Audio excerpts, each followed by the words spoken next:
J'ai eu à cœur de partager quelque chose qui m'est venu à cœur tout à l'heure avec vous. Donc, en fait, les gens sont plus concernés par ce qu'ils font que par ce qu'ils sont. Ils ont plus à cœur de faire que d'être.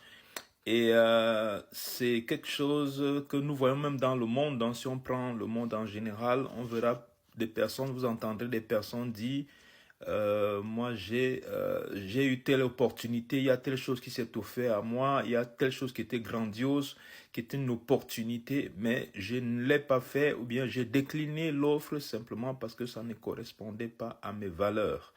Et donc ça découle directement de la parole de Dieu parce que concernant notre Messie Yeshua, quand nous voyons la vie de Jésus, on va se rendre compte que les verbes qui sont utilisés le concernant vont être beaucoup plus les verbes être. Je suis le chemin, je suis la vérité, je suis la vie, je suis la résurrection, je suis. Donc, ce qu'il a fait a découlé de ce qu'il est.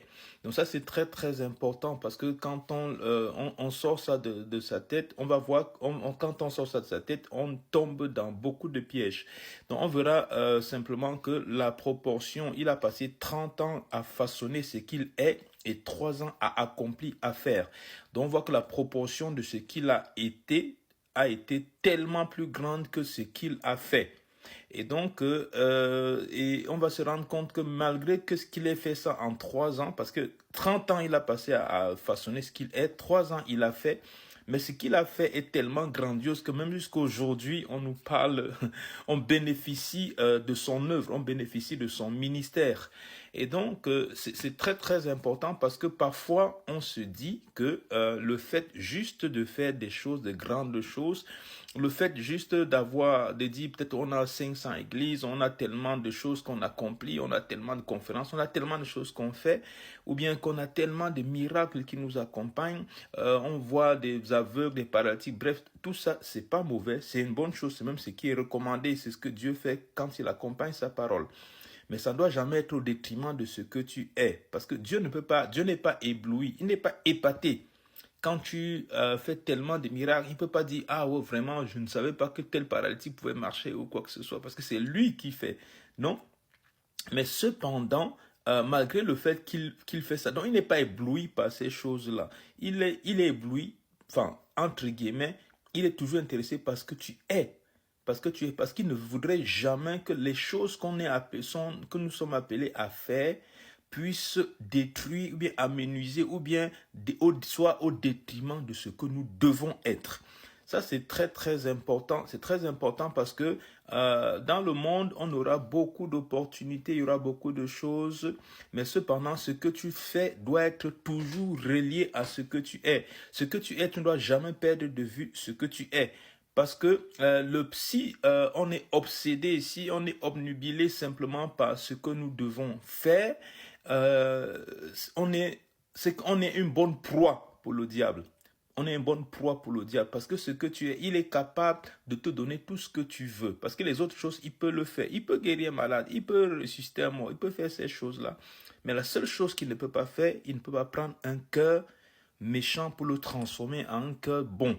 Il ne peut pas prendre un cœur qui est rempli de haine et le transformer en un cœur rempli d'amour. Il ne peut pas prendre un pécheur comme moi et le convertir pour faire de lui un enfant de Dieu, quelqu'un qui a un cœur pour Dieu. Il ne peut pas le faire. Donc, ça suppose qu'il est capable de tout te donner pourvu qu'il détruise ce que tu es. Parce qu'il sait que ce que tu es est très important. Il sait que ce que tu représentes est très important. Donc, il est capable, il peut te donner tout ce que tu veux, mais il veut ton âme. Mais il veut te détruire. Donc, s'il arrive à ses fins, c'est ça qui est le plus essentiel pour lui, c'est détruire ce que tu es. Donc, bien aimé, c'est tellement très très important ce que nous sommes, de façon que nous ne devons jamais brader ce que nous sommes. Nous ne devons jamais être à même de saisir des choses, des opportunités, des choses que le monde nous propose au détriment de ce que nous sommes. Ce que nous sommes des enfants de Dieu, nous sommes des fils de Dieu, des filles de Dieu, des princes, des princesses du royaume de Dieu, connus par le ciel, ayant une demeure qui est là-haut, préparée par l'Éternel même, par notre Messie Yeshua.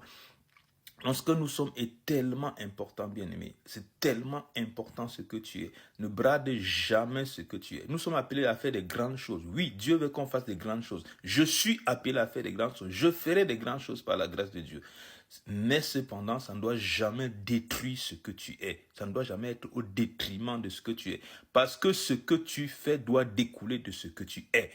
Parce que ce que tu accomplis doit découler de ce que tu es. Et ça, c'est très important et tu ne dois jamais brader ce que tu es. Parce que ce que tu es est très important. Tu es appelé à faire, mais ça ne doit jamais détruire ce que tu es.